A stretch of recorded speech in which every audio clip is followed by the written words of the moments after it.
In today's tutorial, I'm going to show you guys how to go about stopping if you have a lot of background processes running on your Windows 10 or Windows 11 computer. So generally speaking, there are a lot of required apps and services that are required to run in the background of your Windows computer in order for it to operate as expected. However, there may be a number of third-party applications that you do not necessarily want or need those services to be running in the background. So in today's tutorial, I'm going to show you guys how to go about managing that and removing, or I should just say, stopping background processes from running. So if you might have programs that are running that have become unresponsive and you want to end the process, for example, I'm going to show you guys how to do that. And without further ado, let's go ahead and jump right into it. So all I have to do is right click on the taskbar and select Task Manager.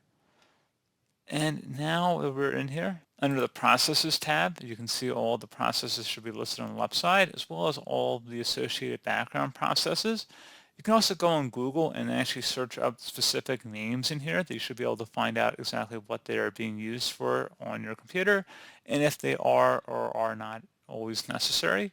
So if there's any particular apps you want to just turn off temporarily or just turn it off until your computer restarts, we can look at the print spooler service, for example, and if I just were to right click on that, you can select end task, and that should end the task. Alternatively, you can also select the service or process as well, and then select the end task button up here at the top to terminate the selected process. If you want to prevent certain programs from turning on when your computer turns on that aren't necessary, you can go over here on the left side and select the startup apps icon, and then all the apps in here should be able to be turned off without having really any sort of negative consequence, unless of course you need that app to turn on every time your computer turns on.